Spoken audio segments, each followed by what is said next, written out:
मध्य प्रदेश के ग्वालियर शहर में केंद्रीय मंत्री ज्योतिरादित्य सिंधिया ने पत्रकारों से चर्चा की। चर्चा के दौरान उन्होंने कहा कि शहर के आधुनिकीकरण का प्लान ऐसा हो जिसमें शहर व आसपास के ऐतिहासिक व सांस्कृतिक महत्व के स्थानों सहित सभी पर्यटन स्थल और हस्तशिल्प खानपान स्थल व इसकी कनेक्टिविटी का संपूर्ण ब्यौरा हो। साथ ही यह भी प्रावधान हो कि शहर की परंपराओं व संस्कृति को उभारते हुए हम किस प्रकार शहर का आधुनिकीकरण कर सकते हैं। उन्होंने ग्वालियर शहर में स्थित डिडवाना ओली, मोची ओली और दर्जी ओली व दाना ओली सहित अन्य ओलियों की परंपराओं को फिर से जीवित करने के उपायों को भी इस प्लान में शामिल करने पर बल दिया। केंद्रीय मंत्री ज्योतिरादित्य सिंधिया ने कहा कि ग्वालियर शहर व जिले का विस्तृत और आकर्षक टूरिज्म मैप तैयार करें, जिससे बाहर से आने वाले पर्यटकों को आसानी से पता चल सके कि ग्वालियर शहर में कौन कौन से पर्यटन स्थल एवं खानपान स्थल हैं। टूरिज्म मैप में पर्यटन स्थलों की कनेक्टिविटी का ब्यौरा भी दें और साथ ही में केंद्रीय मंत्री सिंधिया ने शहर के पर्यटन स्थलों व बाजारों तक पहुंचने के लिए आकर्षक साइनेज तैयार करने के लिए भी कहा है।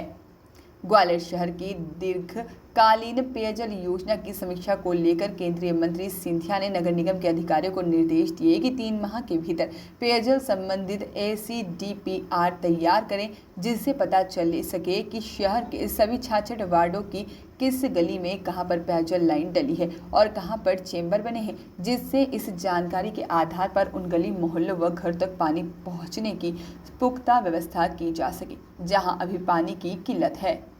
केंद्रीय मंत्री सिंधिया ने रेलवे स्टेशन पुनर्विकास प्रोजेक्ट की समीक्षा के दौरान जानकारी दी कि संभवतः अक्टूबर माह में ग्वालियर रेलवे स्टेशन के विकास प्रोजेक्ट के टेंडर जारी हो जाएंगे। उन्होंने बताया कि लगभग 250 करोड़ रुपए की लागत से PPP मॉडल पर बनने जा रहे ग्वालियर का नया रेलवे स्टेशन हेरिटेज और आधुनिकता का संगम होगा, जहां पर स्टेशन परिसर की विविध रंगों में इस प्रकार से लाइटिंग की जाएगी जिससे लाइट को देखकर ही लोगों को पता चल सके कि स्टेशन का कौन सा भाग पुराना है और कौन सा आधुनिकीकरण में तैयार हुआ है।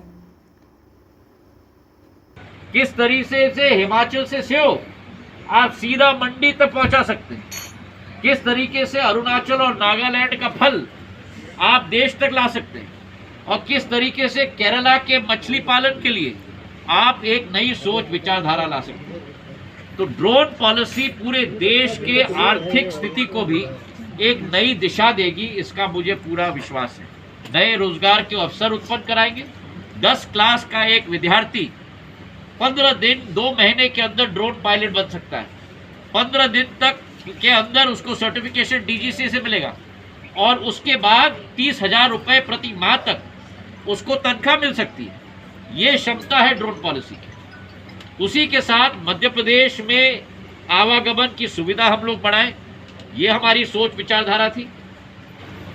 एक आंकड़ा मैं आपके साथ छोड़ना चाहता हूं कि 70 साल में देश में केवल 75 हवाई अड्डे बने थे।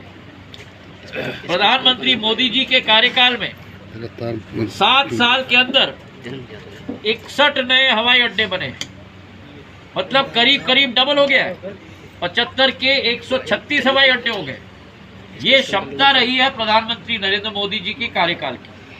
और उसी सोच और विचारधारा के साथ मध्य प्रदेश को जुड़ाने के लिए पिछले 70 दिन में जो हमारी कोशिश रही है, उदाहरण के तौर पे मैं आपको बताना चाहता हूँ। जहाँ से तुलसी सिलावट जी हमारे प्रभारी मंत्री आते हैं, इंदौर में मेरे मंत्री बनने के पहले 145 फ्लाइट्स प्रति हफ्ते होती थी और आज इंदौर में 364 फ्लाइट प्रति हफ्ते होती है, मतलब 2 गुना से भी ज़्यादा, 2.5 गुना वृद्धि हुई है 70 दिन के अंदर।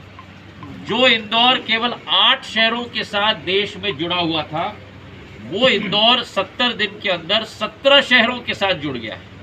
मतलब 9 अतिरिक्त शहर, अहमदाबाद, चेन्नई, गोवा, जबलपुर, जयपुर, लखनऊ, नागपुर, रायपुर और हमारा और आपका ग्वालियर, 9 शहरों अतिरिक्त के साथ इंदौर जुड़ चुका है।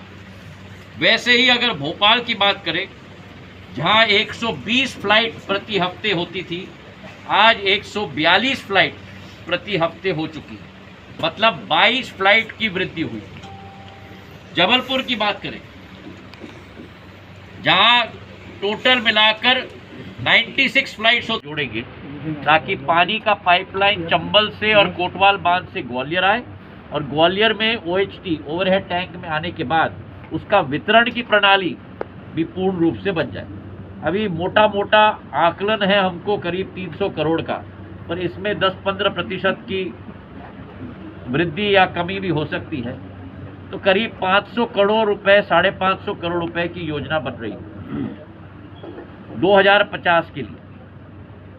तो मैंने सांसद जी और प्रद्युम्न सिंह जी और प्रभारी मंत्री जी तुलसी सिलावट जी और हम चारों मिलकर इसका DPR जल्द से जल्द बनाएंगे।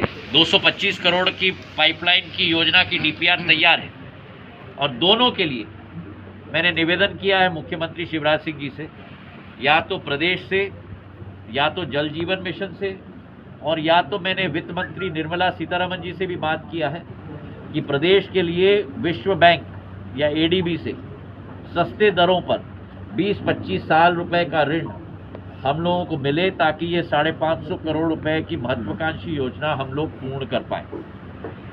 मुख्यमंत्री ने मुझे आश्वस्त किया है कि हम लोग जल्द से जल्द इस पर निर्णय लेंगे। ये रहा पहला। दूसरा अंग है जो एक महत्वाकांक्षी योजना चुनाव के समय में प्रद्युम्न सिंह तोमर जी ने और हमने मांग रखी थी मुख्यमंत्री जी से कि स्वर्ण रेखा नाले पे एक एलिवेटेड रोड बनना चाहिए, ग्वालियर के लिए रिंग रोड बनना चाहिए और ये एलिवेटेड रोड स्वर्ण रेखा नदी पर ग्वालियर की ट्रैफिक की समस्या का समाधान सदैव के लिए बन जाएगा। ये 2 भाग में इसका DPR बन चुका है। भाग नंबर क IITM से कृपा करके शांत हो जाए,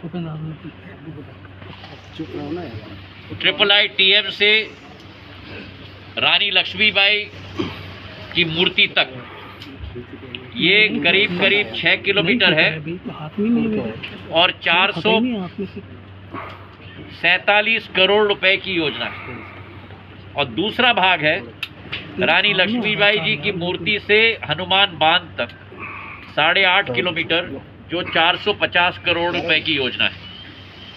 पहले भाग का DPR तैयार है और मुख्यमंत्री जी ने मुझे स्वीकृति दी है कि आज इसकी घोषणा हम लोग कर लें कि अगले हफ्ते के अंदर इसे स्वीकृति देकर टेंडर लगाकर जब टेंडर की प्रक्रिया खुलेगी तो मुख्यमंत्री जी और हम और शेजवलकर साहब और प्रद्युम्न सिंह तोमर जी और प्रभारी मंत्री तुलसी सिलावट जी संयुक्त रूप से इसके भूमि पूजन का कार्यक्रम हम लोग ग्वालियर में आयोजित करेंगे।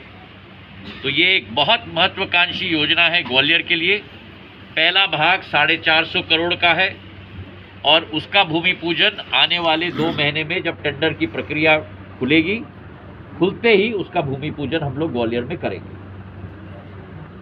तीसरा पॉइंट है DRDE का। शेजवलकर साहब ने DRDE की शिफ्टिंग की लड़ाई और मैंने भी, हम दोनों ने मिलकर बहुत दिनों से हमने लड़ी थी। हम दोनों को इसमें सफलता मिली है और DRDE की शिफ्टिंग की प्रक्रिया की शुरुआत भी हो चुकी है। 140 एकड़ की ज़मीन DRDE को आवंटित हो गई है। ये करीब 290 करोड़ रुपए की योजना होगी जिससे लाखों लोगों की संपत्ति और जमीन और घर, छोटे घर, मध्यम घर इस नियम से बच पाएंगे। मैंने रक्षा मंत्री जी के साथ पिछले माह मुलाकात करके चर्चा की है और उन्होंने आश्वासन दिया है कि अक्टूबर के माह में मेरे साथ और शेजवलकर साहब के साथ मिलकर ग्वालियर आकर इस कार्यक्रम का हम लोग भूमि पूजन करेंगे। तो एक स्वीकृति है हमारी फेज 1 स्वर्णरेखा नाले की 450 करोड़ की। वॉइस ऑफ राइट्स के लिए ग्वालियर से सागर शर्मा की रिपोर्ट।